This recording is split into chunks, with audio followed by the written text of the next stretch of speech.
Le projet urbain intégré est un dispositif soutenu par l'Europe qui concerne le développement économique, social, environnemental et culturel d'un territoire en associant acteurs publics et privés. C'était un pari. Pari incontournable parce que quand on sait qu'on a quand même des fonds à la clé, il faut être pragmatique. On est obligé de toute façon de s'entendre. C'est une obligation.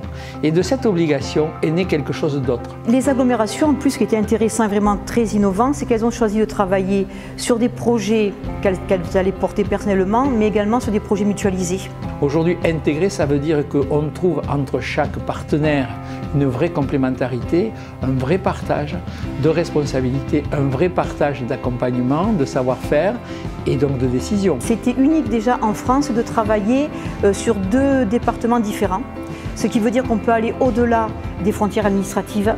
Il arrive parfois que des mariages qui sont des mariages obligés deviennent des mariages d'amour. Un chef de projet commun assure l'animation du partenariat, accompagne les porteurs de projets et coordonne l'évaluation, la communication et les expérimentations du puits. Ce PUI a permis de cofinancer, grâce à du FEDER, 15 projets autour de thématiques communes, des thématiques en lien avec le développement économique et l'emploi, qui représentait quand même un gros volet de ce projet, l'accessibilité, la mobilité pour désenclaver notamment les quartiers, et un 3e volet plus tourné sur la culture et l'environnement. En matière de développement économique et d'emploi, le puits a permis de cofinancer l'implantation d'INES, une structure œuvrant dans le champ de l'économie sociale et solidaire dédiée à la création d'entreprises, à la formation, à l'emploi et à l'insertion professionnelle. INES est avant tout un creuset d'innovation, c'est avant tout un outil de réseau, d'affaires.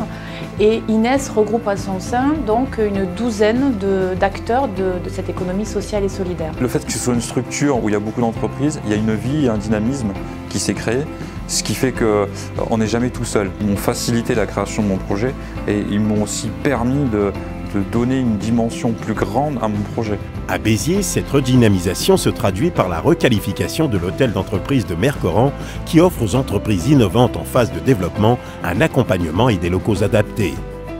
L'avantage de l'hôtel d'entreprise de Béziers dans la zone du Mercoran, c'est qu'on est juste à côté de la pépinière d'entreprise et de la plateforme d'initiative locale.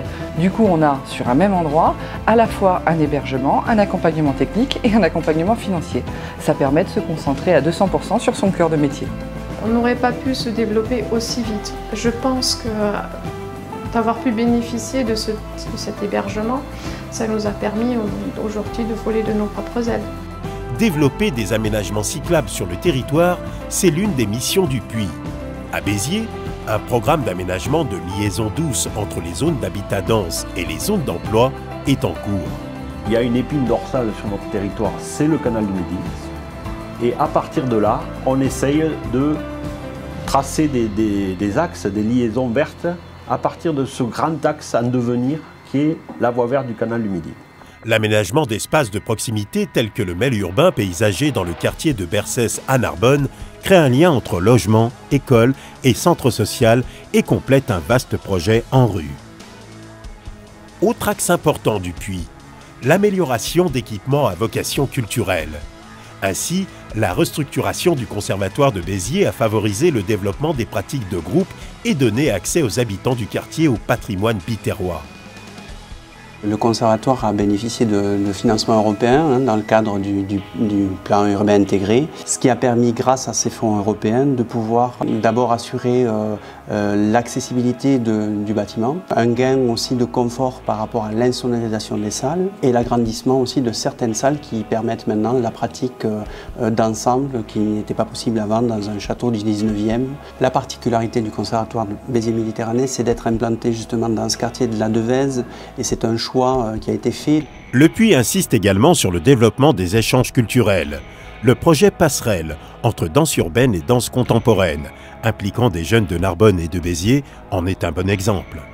Le puits favorise une dynamique territoriale nouvelle et insiste à une collaboration étroite pour mener des projets à bien ensemble. La Maison du travail saisonnier Narbonne-Béziers en est une parfaite illustration.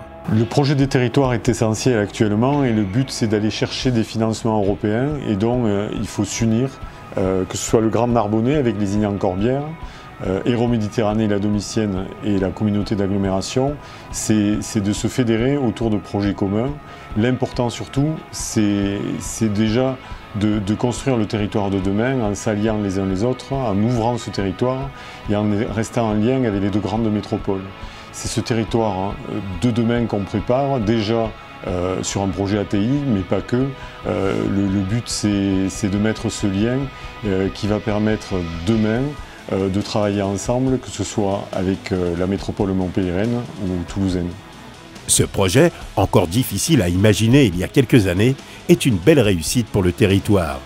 Les présidents des deux communautés d'agglomération ont aujourd'hui la volonté de poursuivre cette première expérience en construisant des partenariats élargis. Ce qui a été intéressant dans ce PUI, c'est que ça a permis un partenariat, ça a permis de mutualiser des moyens, d'avoir un chef de projet et finalement d'aller dans une logique de territoire plutôt qu'une logique administrative, dont ça laisse présager d'autres coopérations. On s'inscrit dans un schéma régional. Aujourd'hui, il faut raisonner en bassin de vie, bassin d'emploi et bassin de développement. Ça nous a permis d'acquérir une méthode, une stratégie, un travail en commun qui devrait nous permettre justement de nous développer dans cette nouvelle grande région et avoir un pôle central entre Montpellier et Toulouse, et en s'appuyant bien sûr sur des logiques plus générales, région, grande région, État et Europe, d'avoir des financements pour porter des projets au plus près des territoires. L'apport des fonds européens permet de réaliser des projets d'envergure, comme celui du puits Béziers-Narbonne.